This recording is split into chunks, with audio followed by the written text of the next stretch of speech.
ಆಕಾಶವಾಣಿ ಮಡಿಕೇರಿ. ಸೇನಾ ಸ್ಮರಣೆ. ಸೇನೆಯಲ್ಲಿ ಸೇವೆ ಸಲ್ಲಿಸಿದವರ ಅನುಭವ ಕಥನ.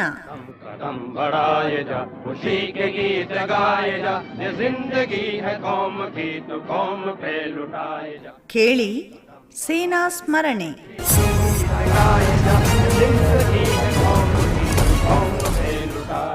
तू शेर हिंद आगे बढ़, मरने से फिर भी तू न डर, उड़ा के दुश्मनों का सर जो से वतन बड़ा. ಕೇಳುಗರಿಗೆಲ್ಲ ನಮಸ್ಕಾರ. ಇಂದಿನ ಸೇನಾ ಸ್ಮರಣೆ ಕಾರ್ಯಕ್ರಮಕ್ಕೆ ಆತ್ಮೀಯ ಸ್ವಾಗತ.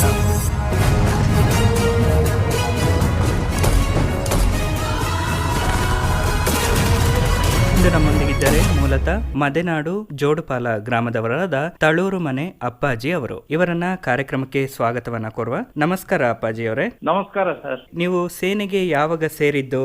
ನಾನು ಸೇನೆಗೆ 1970ನೇ ಇಸವಿಯಲ್ಲಿ ಸೇನೆಗೆ ಸೇರಿದೆ. ಸೇನೆಯಲ್ಲಿ ಟ್ರೈನಿಂಗ್ ಮಧ್ಯಪ್ರದೇಶ ಜಬ್ಬಲ್ಪುರಲ್ಲಿ ಟ್ರೈನಿಂಗ್ ಆಗಿ ಫಸ್ಟ್ ನಮಗೆ ಜಮ್ಮು ಕಾಶ್ಮೀರದಲ್ಲಿ ಪೋಸ್ಟಿಂಗ್ ಆಯ್ತು. ಅಲ್ಲಿ ಹಾಗೆ ಬರೀ ಒಂದು 3 ತಿಂಗಳಿದ್ದೆ. ಅಷ್ಟೊಂದೇ ಪಾಕಿಸ್ತಾನ ಬಾಂಗ್ಲಾದೇಶ ವಾರು ಅದೆಲ್ಲ ಅಟೆಂಡ್ ಮಾಡಿದೀವಿ. ತಮ್ಮ ಬಾಲ್ಯ ಜೀವನ, ಶಿಕ್ಷಣ ಇದ್ರ ಬಗ್ಗೆ ಹೇಳಿ. ಹೌದು, ನಾನು ಜೋಡುಪಾಲದಲ್ಲಿ ನಮ್ಮ ಮನೆಯಲ್ಲಿ ತಳೂರು ರಾಮಪ್ಪನವರ ಮನೆ ಜೋಡುಪಾಲ, ನಾನು ಇಲ್ಲೇ ಹುಟ್ಟಿದ್ದು. ಮಡಿಕೇರಿ ಫಸ್ಟ್ ಜೋಡುಪಾಲ ಶಾಲೆಯಲ್ಲಿ 1ನೇ ತರಗತಿಯಿಂದ ಪ್ರಾರಂಭಿಸಿ 4ನೇ ತರಗತಿವರೆಗೆ ಜೋಡುಪಾಲದಲ್ಲಿ ಓದಿದೆ. ಆಮೇಲೆ ಮದೆನಾಡು ಗೋಳಿಕಟ್ಟೆ ಸ್ಕೂಲ್ ಇತ್ತು, ಅಲ್ಲಿಂದ 3rd ಫಾರ್ಮ್ ವರೆಗೆ ಅಲ್ಲಿ ಓದಿದ್ದೆ. ಅಲ್ಲಿಂದ ಮಡಿಕೇರಿ ಹೈಸ್ಕೂಲ್ ಜೂನಿಯರ್ ಅದೇ ಜೂನಿಯರ್ ಕಾಲೇಜ್ ಅಂತಲ್ಲಿ ಬಂತು. ಆ ಹೈಸ್ಕೂಲ್ ಅಲ್ಲಿ ಮೆಟ್ರಿಕ್ ಅವರೆಗೆ ನಾನು ಅಲ್ಲೇ ಓದಿದ್ದೆ. ಆ ನಂತರ ಸೇನೆಗೆ ಎಲ್ಲಿ ಆಯ್ಕೆ ಆದ್ರಿ? ಶಿಕ್ಷಣ ಮುಗ್ದ ನಂತರ ನಮಗೆ ಆ ಸಂದರ್ಭದಲ್ಲಿ ಸ್ವಲ್ಪ ಅಷ್ಟೇ ನಮಗೆ ಇದು ಇತ್ತು. ಮುಂದಕ್ಕೆ ನಾವು ಏನು ಮಾಡಬೇಕು ಅಂತ ತುಂಬಾ ಪರಿಸ್ಥಿತಿ ಆಗೋದು ತುಂಬಾ ಕಷ್ಟಕರ ಇತ್ತು. ಅದರ ಮೇಲೆ ನಾನು ಬೆಂಗಳೂರು ಮೇ ಹಾಲ್ ಅಲ್ಲಿ ರಿಕ್ರೂಟ್ಮೆಂಟ್ ಸೆಂಟರ್ ಇತ್ತು ಡಿಫೆನ್ಸ್ ಇದು. ಅಲ್ಲಿ ಆಫೀಸ್ಗೆ ಹೋಗಿ ನಾನು ಅಲ್ಲಿ ಹೋಗಿ ಟ್ರೈ ಮಾಡಿ ಅಲ್ಲಿ ಸೆಲೆಕ್ಟ್ ಆಗಿದ್ದೀನಿ. ಆಯ್ಕೆ ಪ್ರಕ್ರಿಯೆಗಳು ಹೇಗಿತ್ತು ಅದರ ಬಗ್ಗೆ ಸ್ವಲ್ಪ ತಿಳಿಸ್ಕೊಡಿ. ಅಷ್ಟು ತಿಳುವಳಿಕೆ ಇಲ್ಲ, ಈಗದಷ್ಟು ಎಲ್ಲ ಪ್ರಚಾರ ಇದ್ದು ತಿಳುವಳಿಕೆ ಇದ್ದು ಆಗ ಗೊತ್ತಿರ್ಲಿಲ್ಲ ಅದು. ನಾವು ಅಲ್ಲಿ ಆಫೀಸಿಗೆ ಹೋಗಿದ್ದೀವಿ, ಅಲ್ಲೇ ನಿಂತ್ಕೊಂಡಿದ್ದೀವಿ ಆಫೀಸಲ್ಲಿ. ಆಮೇಲೆ ಅವರು ಕಾಲ್ ಮಾಡಿದ್ರು ರಿಕ್ರೂಟ್ಮೆಂಟ್ಗೆ. ಆ ಟೈಮಿಗೆ ಒಳಗೆ ಸೇರ್ಸ್ಕೊಂಡ್ರು. ಫಸ್ಟ್ ಈ ಫಿಸಿಕಲ್ ಫಿಟ್ನೆಸ್, ಆಮೇಲೆ ಮೆಡಿಕಲ್, ಥಿಯರಿಕಲ್ ಎಕ್ಸಾಮ್, ಈ 3 ಎಕ್ಸಾಮು ಅಲ್ಲೇ ಇದ್ ಮಾಡಿದ್ರು. ಅದರಲ್ಲಿ ನಾನು ಆ ಟೈಮಿಗೆ ಅದರಲ್ಲಿ ಎಲ್ಲದಲ್ಲೂ ನಾನು ಸೆಲೆಕ್ಟ್ ಆಗಿದ್ದೆ. ಆಗ ಇದು ಎಷ್ಟನೇ ಇಸ್ವಿಯಲ್ಲಿ? ಇದು 1970 ಮೇ ತಿಂಗಳಲ್ಲಿ ನಾನು ಸೇರಿರುವುದು. ಇಲ್ಲಿ ಆಯ್ಕೆ ಆದ್ರಿ. ಆಯ್ಕೆ ಆದ ನಂತರ ಮೊದಲು ಎಲ್ಲಿ ಸೇವೆಗೆ ಸೇರಿದ್ರಿ? ನಾನು ಅಲ್ಲಿಂದ ಆಯ್ಕೆ ಆಗಿ ಬೆಂಗಳೂರಿಂದ Madhya Pradesh Jabalpur signal corps of signal training centre, ಆ ಕ್ರಾಪ್ಸ್ ಗೆ ಸೆಲೆಕ್ಟ್ ಆದೆ. ಆ ಕ್ರಾಪ್ಸ್ ಅಲ್ಲಿ ಅಲ್ಲಿ ಟ್ರೈನಿಂಗ್ ಜಬ್ಬಲ್ಪುರ್ ಅಂತ ಪ್ಲೇಸ್ ಇದೆ, ಅಲ್ಲಿ ನಾನು ಟ್ರೈನಿಂಗ್ ಗೆ ಹೋಗ್ಬೇಕಾಯ್ತು. ಅಲ್ಲಿ ಹೋಗಿ ನಾನು ಟ್ರೈನಿಂಗ್ ಸೆಂಟರ್ ಅಲ್ಲಿ ಜಾಯ್ನ್ ಆದೆ. ಅಲ್ಲಿ ಯಾವ ರೀತಿಯಾದಂತಹ ತರಬೇತಿಗಳಿತ್ತು ಅದರ ಬಗ್ಗೆ ಸ್ವಲ್ಪ ವಿವರವಾಗಿ ಕೇಳುಗರಿಗೆ ತಿಳಿಸ್ಕೊಡಿ. ಅಲ್ಲಿ ಟ್ರೈನಿಂಗ್ ಅಂದ್ರೆ ನಾವು ಫಸ್ಟ್ ಹೋಗಿ ತಲುಪಿದ್ವಿ. ಅಲ್ಲಿ ಟ್ರೈನಿಂಗ್ ಸೆಂಟರ್ ಅಲ್ಲಿ ತುಂಬಾ ಕ್ಯಾಂಡಿಡೇಟ್ ಇರ್ತಾರೆ ಟ್ರೈನಿಂಗ್ ಅಲ್ಲಿ. ಅಂದ್ರೆ ನಾವು ಹೋಗಿ ಜಾಯ್ನ್ ಆದಾಗ ಟ್ರೈನಿಂಗ್ ಅಲ್ಲಿ ಅಲ್ಲಿ ಒಂದು ಸೆಕ್ಷನ್ ಅಂತ ರೆಡಿ ಮಾಡಿದ್ರು. ಅಂದ್ರೆ ಸೆಲೆಕ್ಟ್ ಆಗಿ ಬಂದವ್ರನ್ನೆಲ್ಲ 58 ಕ್ಯಾಂಡಿಡೇಟ್ ಇದ್ದು ಒಂದು ಸೆಕ್ಷನ್ ಅಂತ ಮಾಡಿ ಅಲ್ಲಿ ನಮಗೆ ಫಸ್ಟ್ ಫಿಸಿಕಲ್ ಟ್ರೈನಿಂಗ್ ಶುರು ಆಯ್ತು. ಅಲ್ಲಿ 6 ತಿಂಗಳು ನಮಗೆ ಟ್ರೈನಿಂಗ್ ಅಂದ್ರೆ ಬೆಳಿಗ್ಗೆಯಿಂದ ಸಂಜೆವರೆಗೆ ನಾವು ಇದಿರ್ತದೆ. ಬೆಳಿಗ್ಗೆ PT ಪೀರಿಯಡ್, ಆಮೇಲೆ ಹೋಗಿ ನಾವು ಪ್ರಾಕ್ಟೀಸ್ ಆದ್ಮೇಲೆ ಮತ್ತೆ ಥಿಯರಿಕಲ್ ಕ್ಲಾಸ್ ಇರ್ತದೆ, ಕ್ಲಾಸ್ ಅಟೆಂಡ್ ಮಾಡಬೇಕು. ಆಮೇಲೆ ಮಧ್ಯಾಹ್ನ ನಂತರ ಗೇಮ್ಸ್ ಪೀರಿಯಡ್ ಇರ್ತದೆ. ಅದ್ರಲ್ಲಿ ಆಮೇಲೆ ಈವ್ನಿಂಗ್ ವರೆಗೂ ನಾವು ಬ್ಯುಸಿಯಾಗಿ ಫುಲ್ ದಿವಸದಲ್ಲಿ ಫುಲ್ ಬ್ಯುಸಿಯಾಗಿ ಟ್ರೈನಿಂಗ್ ಮಾಡಬೇಕಾಗ್ತದೆ.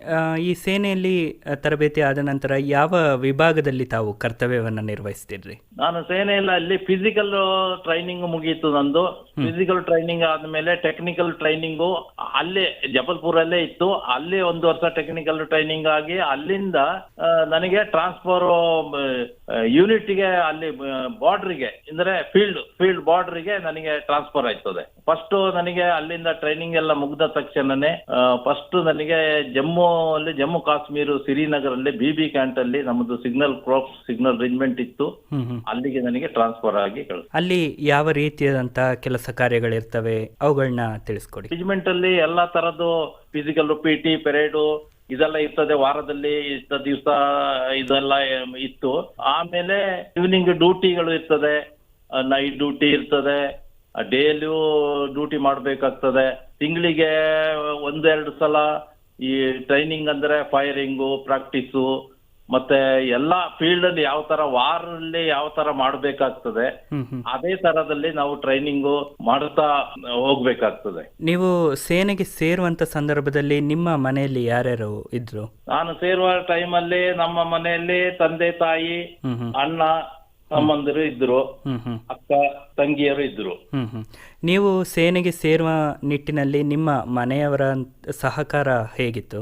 ಆ ಟೈಮಲ್ಲಿ ನಮಗೆ ತುಂಬಾ ಕಷ್ಟದಲ್ಲಿ ಇದ್ದೀವಿ. ಕಷ್ಟ ಅಂದ್ರೆ ಈಗಿನ ಪರಿಸ್ಥಿತಿ ಅಂತ ಯೋಚನೆ ಮಾಡಿದ್ರೆ ಆಗ ಹಂಗೆ ಇತ್ತಾಂತಲ್ಲಿ ಆಗ್ತಿತ್ತು, ಅದು ಹೊರತು ನಮಗೆ ಆಗ ಸದ್ಯ ನಮ್ಮ ಮನೆಗೆ ರೋಡೇ ಹಂಗೆ ಇತ್ತು. ರೋಡಿಂದ ಮನೆಗೆ ಹೋಗೋಕೆ ದಾರಿ ಹೋಗುವಂತದ್ದು ಕಷ್ಟ ಇತ್ತು. ಆ ತರದಲ್ಲಿ ನಾವು ಎಲ್ಲ ಓಡಾಟಕ್ಕೆ ತುಂಬಾ ಕಷ್ಟ ಇತ್ತು. ಯಾರನ್ನೋ ಯಾವ ವೆಹಿಕಲ್ ಇಲ್ಲ, ಯಾವ ಕಮ್ಯುನಿಕೇಶನ್ ಫೋನು ಇಲ್ಲ, ಯಾವ ತರ ಒಂದು ಟಿವಿ ಆಗಲಿ ಯಾವ್ದು ಇರ್ಲಿಲ್ಲ. ಒಂಥರ ಹಳ್ಳಿಯಲ್ಲೇ ಒಂಥರ ಜೀವನ ಅಷ್ಟು ಇದಿತ್ತು. ಏನಂದ್ರೆ ಏನು ಗೊತ್ತಿರ್ಲಿಲ್ಲ, ಏನೋ ಒಂಥರ ಪರಿಸ್ಥಿತಿಯಲ್ಲಿ ಇದ್ದು ಫ್ಯಾಮಿಲಿ ಆಗ ನಮ್ದು. ಇನ್ನು ನೀವು ಸೇನೆಗೆ ಸೇರಿ ಆದ್ಮೇಲೆ ಭಾರತದ ಹಲವಾರು ಪ್ರದೇಶಗಳಲ್ಲಿ ಸೇವೆಯನ್ನ ಸಲ್ಲಿಸಿದ್ರಿ. ಯಾವ ಪ್ರದೇಶಗಳಲ್ಲಿ ಸೇವೆಯನ್ನ ಸಲ್ಲಿಸಿ ಸೇನೆಯಲ್ಲಿ? ಹೌದು, ಫಸ್ಟ್ ನಾನು ಜಮ್ಮು ಕಾಶ್ಮೀರದಲ್ಲಿ ಶ್ರೀನಗರ BB ಕ್ಯಾಂಟ್ ಅಲ್ಲಿ ಸರ್ವಿಸ್ ಮಾಡಿದೆ. ನಾನು 3 ಪ್ಲೇಸ್ ಅಲ್ಲಿ ಬಾರಾಮುಲ್ಲಾ ಅಂತ ಹೇಳುದು, ಲದ್ದಾಖ್, ಸೋನಮಾರ್ಗ್, ಹಂಗೆ 3 ಪ್ಲೇಸ್ ಅಲ್ಲಿ ಸರ್ವಿಸ್ ಮಾಡಿದೆ. 7 ವರ್ಷ ನಾನು ಕಾಶ್ಮೀರದಲ್ಲಿ ಸರ್ವಿಸ್ ಮಾಡಿದ್ದೆ. ಅಲ್ಲಿಂದ ನನಗೆ ನೆಕ್ಸ್ಟ್ ಟ್ರಾನ್ಸ್ಫರ್ ಆಗ್ತದೆ ಕಾಶ್ಮೀರದಿಂದ ಚಂಡೀಗಢ ಇಂದ ಪಕ್ಕದಲ್ಲಿ ಚಂಡಿ ಮಂದಿರ್ ಅಂತ ಇರ್ತದೆ, ಅಲ್ಲಿಗೆ ನನಗೆ ಟ್ರಾನ್ಸ್ಫರ್ ಆಗಿ ಅಲ್ಲಿ ಒಂದು 3 ವರ್ಷ ಟ್ರೈನಿಂಗ್ ಸರ್ವಿಸ್ ಮಾಡ್ತೀನಿ ಅಲ್ಲಿ ಕೆಲಸ.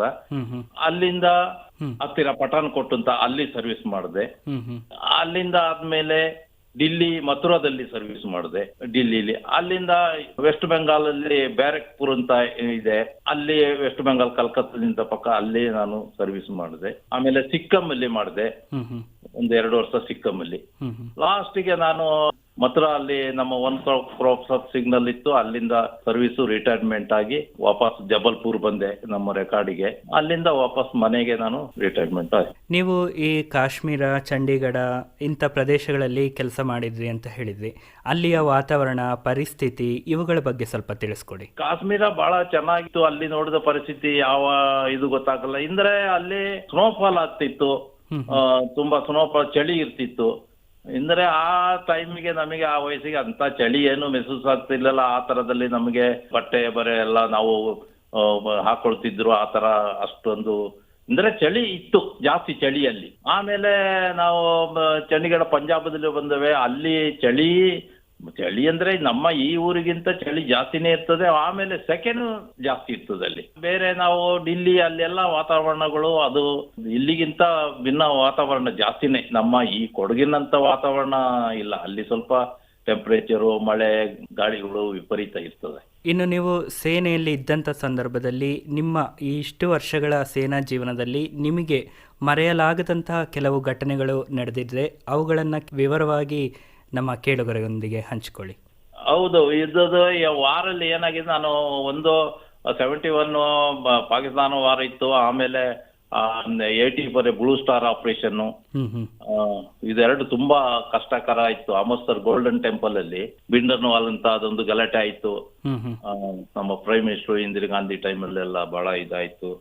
ಆ ಟೈಮ್ಲೆಲ್ಲ ತುಂಬಾ ಕಷ್ಟ ಬಂದಿದ್ದಾವೆ. ಅಂದ್ರೆ ನಮಗೆ ವಾರ ಮಾಡೋದು ಒಂಥರ, ಬೇರೆ ದೇಶ ಕಂಟ್ರಿಗಿಂತ ವಾರ ಮಾಡಿದ್ರೆ ಅದೊಂಥರ. ಮತ್ತೆ ನಮಗೆ ಈ ಇಂಟರ್ ಆಗಿ ಒಳಗಡೆಗೆ ಒಂಥರದ್ದು ಈ ಉಗ್ರವಾದಿ ಟೈಪ್ ಇರೋದು, ಅದು ತುಂಬಾ ಕಷ್ಟಕರವಾದದ್ದು. ನಮಗೆ ಪರಿಚಯ ಮಾಡ್ಕೊಳ್ಳೋದೇ ಕಷ್ಟ. ಏನಾಗ್ತದೆ, ಏನ್ ಗೊತ್ತೇ ಆಗೋದಿಲ್ಲ. ಆ ತರದಲ್ಲೆಲ್ಲ ತುಂಬಾ ಭಯದಿಂದ ನಾವು ಕೆಲಸ ಮಾಡಿ ಅನುಭವ. ಚೈನಾ ಬಾರ್ಡರ್ ಇದ್ದಾಗ ಒಂದು ಘಟನೆ ಆಯ್ತು.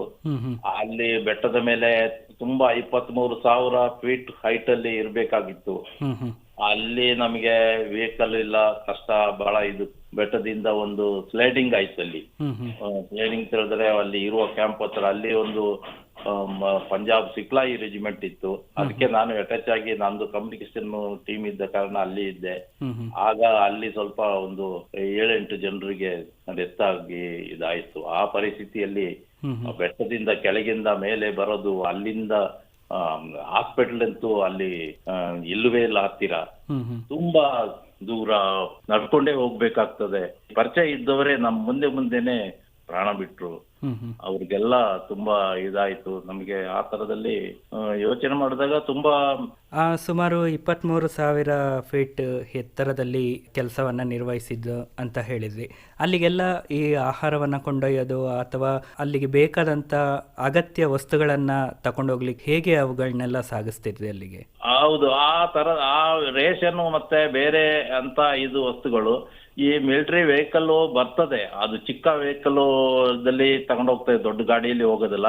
ಆಮೇಲೆ ಕಚ್ಚೇರಿ ಅಂತ ಇರ್ತದೆ, ಕುದುರೆ ಸಹಾಯದಿಂದ ಈ ರೇಷನ್ನು ಇವನ್ನೆಲ್ಲ ಅವರ ಮೇಲೆ ಹಾಕೊಂಡು ಅದು ತಗೊಂಡೋಗಿ ಅಲ್ಲಿ ತಲುಪಿಸ್ತಾರೆ.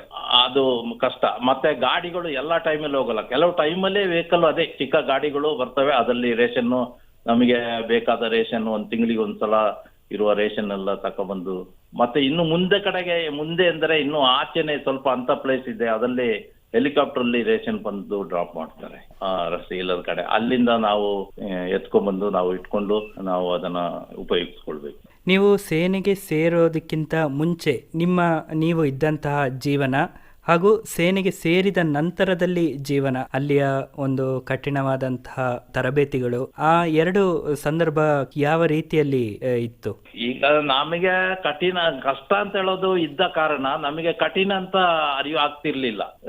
ಯಾಕೆಂದ್ರೆ ನಾವು ಇಲ್ಲಿನೇ ತುಂಬಾ ಕಷ್ಟದಲ್ಲಿ ಜೀವನ ಮಾಡ್ತಿದ್ದಿದ್ದು ಮೊದಲು. ಅಂದ್ರೆ ಅದರ ನಂತರದ ಇದರಲ್ಲಿ ನಮಗೆ ಬೇರೆ ಕೆಲಸದ ಕಾರ್ಯ, ನಮಗೆ ಫಿಟ್ನೆಸ್ ಬಾಡೀಸು ಎಕ್ಸಸೈಸು ಅದಲ್ಲೆಲ್ಲ ಕಷ್ಟ ಇರ್ತದೆ, ಟ್ರೈನಿಂಗ್ಸ್ ಎಲ್ಲದಲ್ಲಿ. ಅಂದ್ರೆ ನಮಗೆ ಆ ಚಿಂತೆ ಒಂದೇ ಇತ್ತು, ಅದನ್ನ ನಾವು ಟ್ರೈನಿಂಗ್ ಮಾಡೋದಷ್ಟೇ. ನಮಗೆ ಬೇರೆ ತರದಲ್ಲಿ ಯಾವುದು ಕಷ್ಟ ಇರ್ತಿರ್ಲಿಲ್ಲ. ನಮಗೆ ಯಾವುದೊಂದು ಆಹಾರ ಆಗಲಿ, ಯಾವುದ ಒಂದು ನಮಗೆ ಇರಬೇಕಾದ ಪ್ಲೇಸ್ ಅಲ್ಲಿ ನಮಗೆ ಅದಕ್ಕೆ ನಮ್ಮ ಬಟ್ಟೆ ನಮಗೆ ಯೂಸ್ ಮಾಡುವಂಥದ್ದು ಪೂರ್ತಿ ಅಲ್ಲೇ ನಮಗೆ ಸಿಗ್ತಾ ಇದ್ದ ಕಾರಣ ನಮಗೆ ಅದರ ಬಗ್ಗೆ ನಮಗೆ ಚಿಂತೆ ಬರ್ಲಿಲ್ಲ. ನಮಗೆ ಒಂದೇ ಒಂದು ಇದ್ದಿದ್ದು ಕೆಲಸ, ಒಂದು ಕಷ್ಟ ಪಡುವಂಥದ್ದು, ಅದು ಒಂದೇ. ಅದೇನು ದೊಡ್ಡ ಮೆಸೂಸ್ ಆಗ್ತಿರ್ಲಿಲ್ಲ ಆಗ. ಅಂದ್ರೆ ಸರ್ವಿಸ್ ಅಲ್ಲಿಯೂ ಚೆನ್ನಾಗೇ ಇತ್ತು, ಆದ ಮೇಲೇನು ಈಗೇನು ತೊಂದರೆ ಏನಿಲ್ಲ, ಚೆನ್ನಾಗಿ ಇದ್ದೀವಿ ನಾವು. ಬಂದ ನಂತರನು ಆರಾಮ. ನೀವು ಸೇನೆಗೆ ಸೇರಿದಂತ ಸಂದರ್ಭದಲ್ಲಿ ಅಲ್ಲಿ ನಿಮ್ಮ ಕಣ್ಮುಂದೆ ಹಲವಾರು ಸಾವು ನೋವುಗಳನ್ನ ನೋಡಿರ್ತೀರಿ. ಅಂತ ಸಂದರ್ಭದಲ್ಲಿ ಯಾವತ್ತಾದ್ರೂ ಅನ್ಸಿದ್ಯಾ, ನನಗೆ ಈ ಕೆಲಸ ಕಷ್ಟ, ವಾಪಸ್ ಹೋಗ್ಬಿಡುವ ಅಂತ ಅನ್ಸಿದ್ದು ಯಾವತ್ತಾದ್ರೂ ಇದೆಯಾ? ಹೌದು, ನನಗೆ ಅಂತ ಸಂದರ್ಭ ತುಂಬಾ ನೋಡಿದ್ದೀನಿ. ಈಗ ಒಂದು ಟೈಮಲ್ಲಿ ಒಂದು ಪ್ಲೇಸ್ ಅಲ್ಲಿ ಹೋದಾಗ, ವಾರ್ ಟೈಮಲ್ಲಿ ಅಂತ ಪ್ಲೇಸ್ ಅಲ್ಲಿ ಗಾಡಿಯಲ್ಲಿ ಆಕ್ಸಿಡೆಂಟ್ ಆಗ್ತದೆ, ಮತ್ತೆ ವಾರಲ್ಲಿ ಬುಲೆಟ್ ಆ ಕಡೆಯಿಂದ ಮೂವ್ಮೆಂಟ್ ಆಯ್ತದೆ, ಜನರು wounded ಇರ್ತಾರೆ, ಕೈ ಕಾಲುಗಳು ಫ್ರಾಕ್ಚರ್ ಆಗಿ ಬರ್ತವೆ, ಬಹಳ ಸೀರಿಯಸ್ ಕಂಡೀಷನ್ ಇರ್ತವೆ. ಅಂದ್ರೆ ಆ ಟೈಮಲ್ಲಿ ನಾವು ಇಲ್ಲಿ ಯಾವ ತರ ಯೋಚನೆ ಮಾಡ್ತೀವಿ, ಒಂದು ಇದಾದಾಗ ಅಂದ್ರೆ ಆ ತರ ಯೋಚನೆ ಬರಲ್ಲ. ನಾವು ಅಲ್ಲಿ ಏನ್ ಮಾಡ್ತೀವಿ ಅಂದ್ರೆ ಆ ತರದಲ್ಲಿ ನಾವು ಆದಷ್ಟು ಅದನ್ನ ಹೆಲ್ಪ್ ಮಾಡಕ್ಕೆ ನೋಡ್ತೀವಿ. ನಮಗೆ ಆ ತರ ಬೇಜಾರಂತೂ ನಾವು ಮೆಸೂಸ್ ಮಾಡಕ್ಕೆ ಹೋಗಲ್ಲ, ನಮಗೆ ಭಯನೂ ಆಗ್ತಿರ್ಲಿಲ್ಲ. ನಾವೀಗ ಅಂತ ಪರಿಸ್ಥಿತಿಯಲ್ಲಿ ನಾವು ಹೆಗ್ಲ ಮೇಲೇನೆ ಎತ್ಕೊಂಡು ಹೋಗ್ತೀವಿ, ಇಬ್ಬರು ಒಂದು ಬಾಡಿನ ಒಬ್ಬರೇ ಎತ್ಕೊಂಡು ಹೋಗ್ತೀವಿ, ಇದ್ರು ಸಹ ಪ್ಲೇಸ್ಗೆ ಹಾಕ್ತಿವಿ. ಅಂತ ಸಂದರ್ಭ ಬಂದಾಗ ಹಾಕಿದ್ದೀವಿ, ಮಾಡ್ತೀವಿ. ಅದೇನು ಅಂತ ನನಗೆ ಅಂತ ಭಯ ಆಗಲಿ ಅಂತ ಕಷ್ಟನೂ ಆಗ್ತಿರ್ಲಿಲ್ಲ, ಬಂದಿಲ್ಲ ಆ ಟೈಮಿಗೆ. ನೀವು ಸೇನೆಗೆ ಸೇರೋದಕ್ಕಿಂತ ಮುಂಚೆ ನಿಮ್ಮ ಊರಿನಲ್ಲಿ ಇರೋರು ಅಥವಾ ನಿಮ್ಮ ಸಹಪಾಠಿಗಳು ಹೇಳಿರ್ತಾರೆ, ಅಲ್ಲಿ ಹೋದ್ರೆ ಕಷ್ಟ ಆಗುತ್ತೆ, ಕೆಲಸ ರಜಾ ಸಿಗಲ್ಲ ಅಂತ ವಿಷಯಗಳನ್ನೆಲ್ಲ ಹೇಳಿರ್ತಾರೆ. ಈಗ ನೀವು ಸೇನೆಯಿಂದ ಬಂದ ನಂತರ ಅವರ ಪ್ರತಿಕ್ರಿಯೆ ಹೇಗಿತ್ತು? ಹೌದೌದು, ಮೊದಲು ನಾನು ಸೇನೆಗೆ ಹೋದಾಗ ತುಂಬಾ ಜನರು, ನಾವು ಅದನ್ನ ಅಷ್ಟು ಇದಾಗಿ ಹೇಳೋಂಗಿಲ್ಲ, ತುಂಬಾ ಜನರು ಒಂಥರ ಮಾತಾಡ್ತಿದ್ರು. ಇವರು ಸೇನೆಗೆ ಹೋದ ಮೇಲೆ ಇವ್ರದ್ದು ಯಾವ ಗ್ಯಾರಂಟಿ ಇರೋದಿಲ್ಲ, ಆಮೇಲೆ ಮುಂದಕ್ಕೆ ಏನಾಯ್ತದೋ ಗೊತ್ತಾಗೋದಿಲ್ಲ ತಲೆ ಹೇಳೋರು ಹೇಳ್ತಿದ್ರು. ಆಮೇಲೆ ಹಿಂಗೆ ಇದು ಅದೆಲ್ಲ ನಾವು ಅಷ್ಟು ತಲೆ ಕೆಡ್ಸಕ್ ಹೋಗ್ತಿರ್ಲಿಲ್ಲ, ಯಾಕೆಂದ್ರೆ ಇಲ್ಲಿನ ಪರಿಸ್ಥಿತಿ ಹಂಗಿತ್ತು. ನಾವು ಅದನ್ನೆಲ್ಲ ಇನ್ನು ನಾವು ದೇಶಕ್ಕಾಗಿ ದುಡಿತೀವಿ ಹೊರತು ನಾವೇನು ಬೇರೆ ಏನು ಅಂತ ಕೆಲಸ ಮಾಡಕ್ ಹೋಗೋದಿಲ್ಲ. ಆಗ್ತದೆ ಏನಾಗ್ತದೆ ಅಷ್ಟು ಧೈರ್ಯವಾಗಿ ನಾವು ಅದನ್ನ ಎದುರಿಸ್ಕೊಂಡು ಇದು ಮಾಡಿದ್ದು. ಜನರ ಮಾತಿಗೆ ನಾನು ತಲೆ ಕೊಡ್ತಿರ್ಲಿಲ್ಲ. ನಾನು ರಜದಲ್ಲಿ ಬಂದಾಗ ಆರಾಮಾಗಿ 2 ತಿಂಗಳು 60 ದಿವಸ ರಜೆ ಸಿಕ್ತಿತ್ತು. ಆವಾಗ ರಜದಲ್ಲಿ ಬಂದಾಗ ಆರಾಮಾಗಿ ಇರ್ತಿದ್ದೆ. ಆಗ ಬಹಳ ಖುಷಿ ಪಡ್ತಿದ್ರು, ಯಾಕೆಂದ್ರೆ ನಾನು ವರ್ಷದಲ್ಲೇ 1 ಟೈಮ್ ನಮಗೆ ರಜೆ ಸಿಗ್ತದೆ. ಆ ಟೈಮಲ್ಲಿ ಬಂದಾಗ ಇವರು ಎಲ್ಲ ಆರಾಮಾಗಿ ಸ್ಟೈಲ ಸುತ್ತಾರೆ, ಇವರಿಗೆ ಎಲ್ಲ ಇದು ಇರ್ತದೆ. ಕೆಲವರು ಇಲ್ಲಿ ಇರುವವರು ಒಂಥರ ಬೇರೆ, ನಮಗೆ ಆ ಸಿಸ್ಟಮ್ ಎಲ್ಲ ಕಳ್ಸಿರ್ತಾರೆ ಡಿಸಿಪ್ಲಿನ್. ನಾವು ಅದನ್ನ ಬಿಟ್ಟು ನಾವು ಹೋಗ್ತಿರ್ಲಿಲ್ಲ. ಅದಕ್ಕಾಗಿ ಅವರು ಎಲ್ಲ ಖುಷಿ ಪಡ್ತಿದ್ರು ಆಗ. ನೀವು ಸೇನೆಯಲ್ಲಿ ಕಲ್ತಂತಹ ಒಂದು ಅಲ್ಲಿನ ಶಿಸ್ತನ್ನ ಈಗಿನ ಜೀವನದಲ್ಲಿ ಯಾವ ರೀತಿಯಲ್ಲಿ ಅಳವಡಿಸ್ಕೊಂಡಿದ್ದೀರಾ? ಹೌದು, ಈಗಲೂ ಸಹ ನಾನು ಕಲ್ತಿದ್ದು ಅಲ್ಲಿ ಇದು ಶಿಸ್ತುನ ಈಗಲೂ ನಾನು ಅದನ್ನ ಬಿಡೋದಿಲ್ಲ. ಯಾವುದೇ ಹೊಸ್ತಾಗಲಿ, ಈಗ ಪಬ್ಲಿಕ್ ಗೊತ್ತಿರ್ತದೆ, ಈಗ ಪಾರ್ಟಿ ಫಂಕ್ಷನ್ ಅದು ಇದು ಹೋಗೋದು, ನಾನು ಯಾವ ತರದಲ್ಲೂ ಸಹ ಅದನ್ನ ಇಷ್ಟಪಡಕ್ಕೆ ಹೋಗೋದಿಲ್ಲ. ಯಾಕೆಂತ ಹೇಳಿದ್ರೆ ಅಲ್ಲ, ಆ ತರದಲ್ಲಿ ಇಲ್ಲಿನವರು ಕೆಲವರೆಲ್ಲ ಇರ್ತಾರಲ್ಲ, ಹೆಂಗೆ ಮಾಡ್ತಾರೆ ಆ ತರ ನನಗೆ ಅದು ಇಷ್ಟ ಇಲ್ಲ. ಆ ತರ ಹೊಂದ್ಕೊಂಡಿಲ್ಲ, ಆರಾಮಾಗಿ ನನ್ನ ಪಾಡಿಗೆ ನಾವು ಇದು ಬಿಡ್ತೀವಿ. ಇನ್ನು ನೀವು ಸೇನೆಗೆ ಸೇರಿದ್ರಿಂದ ನಿಮಗೆ ಜೀವನದಲ್ಲಿ ಆದಂತ ಉಪಯೋಗಗಳು ಏನೇನು ಅಂತ ಹೇಳ್ತೀರಾ? ಹೌದು, ಆವಾಗ ನಮಗೆ ಕಷ್ಟ ಬಂದಿದ್ದೀವಿ, ಆವಾಗ ಫೀಲ್ ಆಗಿರ್ಬೋದು ಒಂದು ಕೆಲವು ಸಂದರ್ಭದಲ್ಲಿ ಇದ್ದಾಗ. ಅಂದ್ರೆ ಅದು ನಾನು ಈ ಸರ್ವಿಸ್ ಮಾಡಿ ಬಂದ ಮೇಲೆ ಆ ಟೈಮಲ್ಲಿ ಸಹ ನಾವು ಸರ್ವಿಸ್ ಮಾಡಿ ಬರುವಾಗ ಸಹ ನಮಗೆ ಯಾವ ಪ್ರಯೋಜನ ಅಂತದ್ದು ಇರ್ಲಿಲ್ಲ. ಈಗ ಎಲ್ಲಕ್ಕಿಂತ ಚೆನ್ನಾಗಿ ನಮ್ಮ ದೇಶದ ಪ್ರಧಾನಿ ನಮ್ಮ ಭಾರತ ದೇಶದ ಯೋಧರಿಗೆ ಒಳ್ಳೆಯ ಒಂದು ತಂದು ನಿಲ್ಲಿಸಿಬಿಟ್ಟಿದ್ದಾರೆ. ಅವರು ಹೊರಗಡೆ ಹೋದರು, ಸರ್ವಿಸ್ ಮಾಡಿ ಹೋದರು ಸಹ ಅವರು ಮುಂದಕ್ಕೆ ದೇಶ ಕಾಯುವರು. ಹೋಗಿ ಕಷ್ಟದಲ್ಲಿ ಇರಬಾರ್ದು, ಅವರಿಗೆ ಸುಧಾರಣೆ ಆಗ್ಬೇಕು, ಅವ್ರು ಹೋಗಿ ರೀಸೆಟಲ್ಮೆಂಟ್ ಆಗ್ಬೇಕು ಅಂತ ಅವರು ಬಹಳ ಪ್ರಯತ್ನದಿಂದ ಎಲ್ಲ ಸಹಕಾರ ನೀಡಿದೆ. ಈಗಿನ ಯುವ ಜನತೆಗೆ ಸೇನೆಗೆ ಸೇರ್ಲಿಕ್ಕೆ ಬಯಸುವಂತವರಿಗೆ ಏನ್ ಹೇಳಲಿಕ್ಕೆ ಇಷ್ಟಪಡ್ತೀರಾ? ಈಗ ಸೇನೆಯಲ್ಲಿ ಈಗ ಸೇರ್ಬೋದು, ಸೇನೆಯಲ್ಲಿ ಸೇರಿದ್ರೆ ಏನೋ ಕೆಟ್ಟು ಹೋಗುವಂಥದ್ದು ಏನಿಲ್ಲ, ಒಳ್ಳೇದೇ ಇರ್ತದೆ ಸೇನೆಯಲ್ಲಿ. ಹೇಳೋದು ಈಗ ಸೇನೆಗೆ ಸೇರುವವರು ಎಲ್ಲರೂ ಹೋಗಿ ಸೇನೆಗೆ ಸೇರಕ್ಕೆ ಇಷ್ಟಪಡಲ್ಲ. ಸೇರುವವರು ಸಹ ಅವರ ಇಚ್ಛೆಯಿಂದ ಸೇರಿದ್ರೆ ಅವರು ಒಳ್ಳೇದೇ ಆಗ್ತದೆ. ಈಗ ಮೊದಲಿಗಿಂತಲ್ಲ, ಈಗ ಸೇರುವವರಿಗೆ ಇನ್ನೂ ಒಳ್ಳೆ ಇದು ಸಹಕಾರ ಇದೆ. ಎಲ್ಲ ತರದಲ್ಲಿ ಅವರಿಗೆ ಒಳ್ಳೆ ಸರ್ಕಾರ ಸಪೋರ್ಟ್ ಕೊಡ್ತಾ ಇದೆ. ಈಗ ಸೇನೆಗೆ ಸೇರುವಂತ ಯುವಕರು ಅವರು ಅಲ್ಲಿಗೆ ಸೇರೋದಕ್ಕಿಂತ ಮುಂಚೆ ತಾವು ಯಾವ ರೀತಿಯಲ್ಲಿ ಪೂರ್ವ ತಯಾರಿಯನ್ನ ಮಾಡ್ಕೋಬೇಕು, ಅದರ ಬಗ್ಗೆ ತಿಳಿಸ್ಕೊಡಿ. ಈಗ ಸೇನೆಗೆ ಸೇರುವವರು ಫಸ್ಟ್ ಅವರು ಅವ್ರದ್ದು ಫಿಸಿಕಲ್ ಫಿಟ್ನೆಸ್ ಬೇಕಾಗ್ತದೆ. ನಾವು ಎಲ್ಲರೂ ಒಂದೇ ಸಲ ಸೇನೆಗೆ ಸೇರ್ಬೇಕು ಅಂತ ಹೇಳಿದ್ರೆ ಆಗೋದಿಲ್ಲ. ಈಗ ಅವರ ಕೆಲವರದ್ದು ಏನು ಗೊತ್ತಾ, ಅವರ ಫ್ಯಾಮಿಲಿಯಿಂದಲೇ ಅದು ಒಂಥರ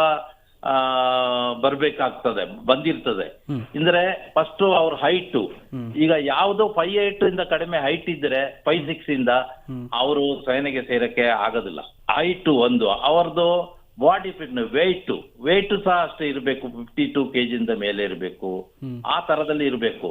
ಕೆಲವರು ಈಗ ವೆಯ್ಟ್ ಜಾಸ್ತಿ, ವೆಯ್ಟ್ ಕಮ್ಮಿ, ಹೈಟ್ ಇಲ್ಲ ಅಂತವರೆಲ್ಲ ಸೇನೆಗೆ ಸೇರಕ್ಕೆ ಆಗೋದಿಲ್ಲ. ಅದಕ್ಕೆ ಮೊದಲೇ ಅವರು ಸೇರ್ಬೇಕು ಅಂತೇಳಿ ಆದ್ರೆ ಸ್ವಲ್ಪ ಚಿಕ್ಕ ವಯಸ್ಸಿನಿಂದಲೇ ಸ್ವಲ್ಪ ವ್ಯಾಯಾಮ ಮಾಡಕ್ಕೆ ಅಭ್ಯಾಸ ಮಾಡ್ಕೊಳ್ಬೇಕು.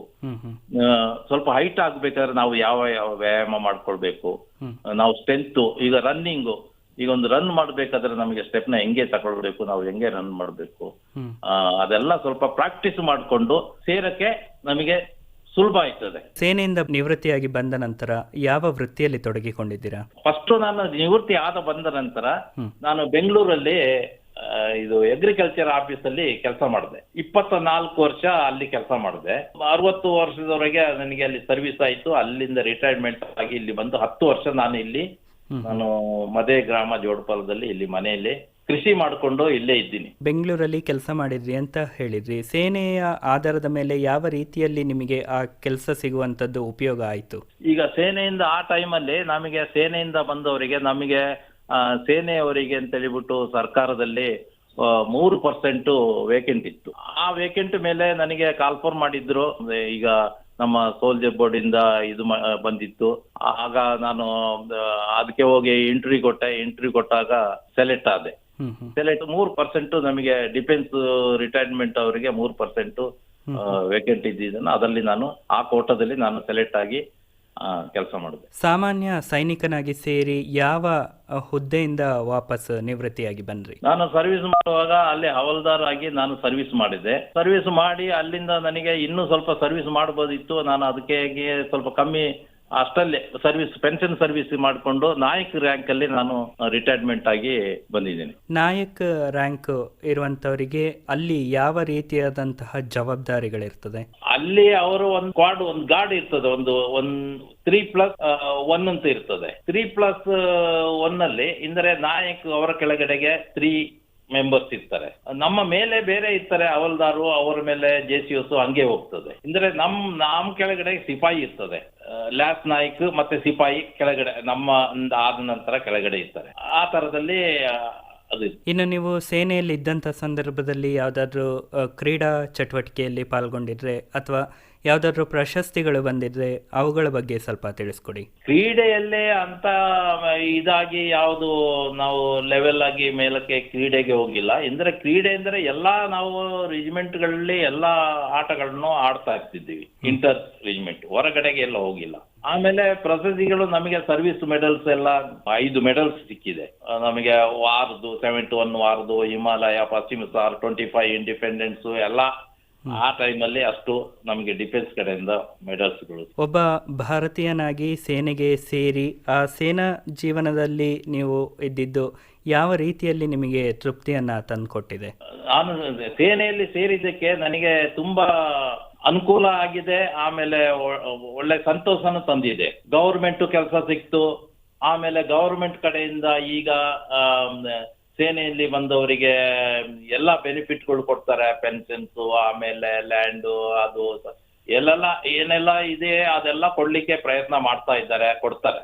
ಅದರಿಂದ ನಾನು ಸೇನೆಗೆ ಹೋಗಿ ಬಂದ ಮೇಲೆ ನನಗೆ ಇದರ ಬಗ್ಗೆ ನನಗೆ ಬೇಜಾರೆಲ್ಲ, ತುಂಬಾ ಸಂತೋಷ, ಖುಷಿಯಲ್ಲಿ ನಾನಿದ್ದೀನಿ. ಪ್ರಜೆ ಅಂತಲ್ಲಿ ಹೋದ್ಮೇಲೆ ನಾವು ದೇಶದ ಒಂದೇ, ನಾವು ಪಬ್ಲಿಕ್ ಅಂತ ಹೇಳಿದ್ರೆ ಪಬ್ಲಿಕ್ ನಾವು ಯೋಚನೆ ಮಾಡೋಕ್ಕಾಗಲ್ಲ. ನಮ್ದು ದೇಶದ ಮೇಲೆ ದೇಶನ ನಾವು ಹೆಂಗೆ ಕಾಪಾಡ್ಬೇಕಂದ್ರೆ, ನಮಗೆ ಬೇರೆ ದೇಶದವರು ನಮ್ಮ ಮೇಲೆ ಏನಾದರೂ ಅಟ್ಯಾಕ್ ಮಾಡಿದಾಗ, ನಮ್ಮ ಮೇಲೆ ಇದು ಕೊಟ್ಟಾಗ ಅದನ್ನ ಎದುರಿಸಲು ನಾವು ಸಿದ್ಧರಾಗಿರ್ಬೇಕು. ಅದನ್ನ ಹೆಂಗೆ ಸಿದ್ಧರಾಗಿರ್ಬೇಕಂದ್ರೆ ಅದಕ್ಕೆ ತಕ್ಕಂತೆ ಟ್ರೈನಿಂಗ್ ಕೊಟ್ಟಿರ್ತಾರೆ. ಆ ತರದಲ್ಲಿ ನಮಗೆ ಕಮಾಂಡರ್ಸ್ ಅವರು ಇರ್ತಾರೆ. ನಾವು ಬಾರ್ಡರ್ಸ್ ಅಲ್ಲಿ ನಮ್ಮ ಪೋಸ್ಟ್ಗಳನ್ನ ನಾವು ಸ್ಯಾಕ್ರಿಫೈ ಮಾಡಿಕೊಂಡು ನಾವು ಪೋಸ್ಟ್ ಅಲ್ಲಿ ಡ್ಯೂಟಿ ಕಾಯಬೇಕಾಗ್ತದೆ.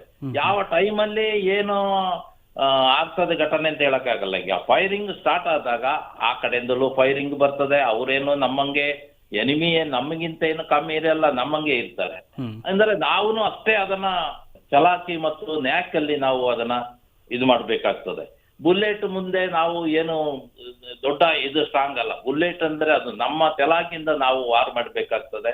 ಯಾವ ತರದಲ್ಲಿ ಈಗ ಒಂದ್ ಕಡೆ ಈಗ ಲದ್ದಾಖಲ್ಲಿ ಎಲ್ಲ ಆಯ್ತಲ್ಲ, ಈ ತರದಲ್ಲಿ ಅಟ್ಯಾಕ್ ಮಾಡ್ಬೇಕಾದ್ರೆ ಟೈಮಿಂಗ್ಸು ಎಲ್ಲ ನಾವು ನೋಡ್ಕೊಂಡು ಆ ಟೈಮಿಗೆ ನಾವು ಅಟ್ಯಾಕ್ ಮಾಡಿ. ಧನ್ಯವಾದಗಳು ಅಪ್ಪಾಜಿಯವರೇ, ಇಷ್ಟೊತ್ತು ತಮ್ಮ ಸೇನಾ ಜೀವನದ ಅನುಭವಗಳನ್ನ ನಮ್ಮೊಂದಿಗೆ ಹಂಚಿಕೊಂಡ್ರಿ. ಅದಕ್ಕಾಗಿ ನಿಮಗೆ ಧನ್ಯವಾದಗಳು. ತುಂಬಾ ಧನ್ಯವಾದಗಳು ನಿಮಗೆ. ಇದುವರೆಗೆ ಸೇನಾ ಸ್ಮರಣೆ, ಸೇನೆಯಲ್ಲಿ ಸೇವೆ ಸಲ್ಲಿಸಿದವರ ಅನುಭವ ಕಥನ ಕೇಳಿದಿರಿ.